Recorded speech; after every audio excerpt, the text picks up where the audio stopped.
Selamat malam pemirsa, apa kabar Anda? Kabar hari ini kembali menyapa Anda dengan sejumlah informasi baik dari dalam negeri maupun mancanegara.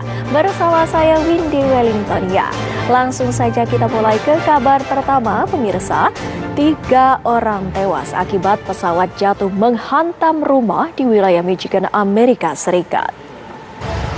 Aksi protes kembali dilakukan warga Israel untuk mendesak pengunduran diri Perdana Menteri Benjamin Netanyahu atas skandal korupsi yang dilakukannya. Kali ini demonstrasi dilakukan di tengah kebijakan lockdown yang tengah diberlakukan oleh pemerintah Israel. Kepolisian Catalunya menggerebek sebuah pesta ilegal di wilayah barat daya Spanyol pada hari Sabtu. Sementara di London, Inggris, kepolisian London menangkap 17 pengunjuk rasa di Taman Hyde, London, Inggris karena dianggap melanggar pembatasan sosial terkait COVID-19 yang diterapkan pemerintah. Dan pemerintah Inggris terus mendistribusikan vaksin COVID-19 buatan Universitas Oxford dan AstraZeneca ke sejumlah rumah sakit di penjuru negara. Salah satu rumah sakit penerima vaksin. Kita beralih ke kabar lainnya pemirsa, kecelakaan menimpa mobil minibus yang menabrak besi pembatas jembatan layang di Jalan Gatot Subroto, Jakarta Selatan. Kerasnya tabrakan membuat besi pembatas jalan menembus hingga masuk kabin penumpang. Pemerintah Provinsi DKI Jakarta kembali memperpanjang pembatasan sosial. Anda kembali di kabar hari ini, pemirsa. Menteri Luar Negeri Iran Muhammad Javad Zarif mendesak pemerintah Amerika. Pemirsa, pemerintah Provinsi DKI Jakarta kembali memperpanjang pembatasan sosial berskala besar. Pintu masuk Pelabuhan Bakauheni Lampung kembali dipadati kendaraan pada arus balik libur Tahun Baru 2021 membludak. Puncak arus balik libur Natal Tahun Baru diprediksi terjadi malam ini dengan perkiraan 100.000 kendaraan yang akan melintas melalui tol Jakarta Cikampek. Meskipun demikian, arus kendaraan sepanjang malam ini terpantau ramai lancar. Berikut laporan Laras Kiranasari dan Bowo Imad dari tol Jakarta Cikampek.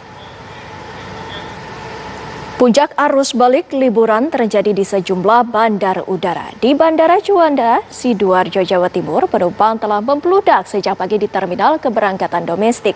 Begitu pula yang terjadi di Bandara Ngurah Rai Denpasar, Bali. Presiden Joko Widodo menandatangani peraturan pemerintah.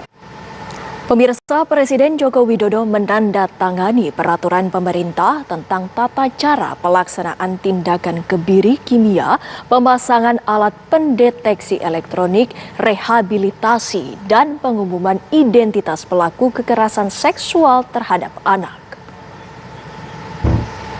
Pemirsa, sebanyak 3 juta dosis vaksin.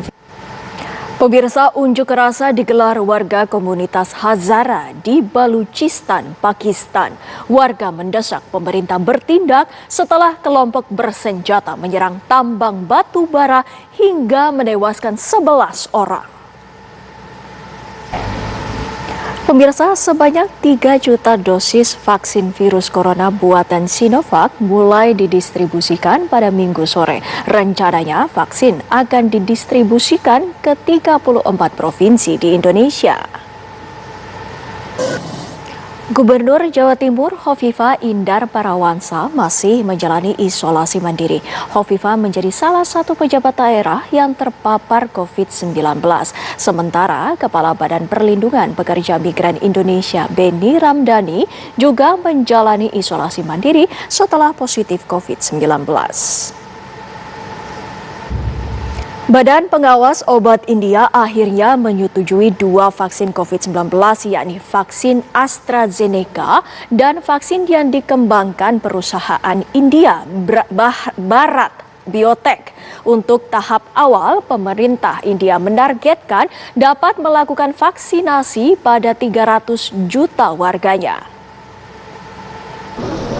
Pemirsa, seorang warga negara Indonesia yang bertugas menjadi tenaga kesehatan di London, Inggris, seorang pengantin baru warga desa Kadung Rejo Anda masih bersama kami, pemirsa. Seorang pengantin baru warga desa Kadung Rejo, Kecamatan Baurendo, Kabupaten Bojonegoro, Jawa Timur, terancam hukuman 5 tahun penjara karena menjadi tersangka kerumunan massa. Aparat kepolisian Polres Bojonegoro. Puluhan ton sampah juga memenuhi sepanjang pantai Kuta Bali. Sampah ini merupakan kiriman melalui perairan laut. Ratusan petugas diterjunkan untuk membersihkan pantai dari tumpukan sampah. Kabut tebal menyelimuti wilayah Israel Tengah sejak Minggu pagi waktu setempat. Akibat kabut tebal ini, jarak pandang pun Kabar tadi sekaligus menutup perjumpaan kita di kabar hari ini. Pemirsa, perbarui terus informasi Anda dengan mengakses laman tv1news.com. Saya Windy Wellingtonia pamit undur diri. Terima kasih atas perhatian Anda. Sampai jumpa.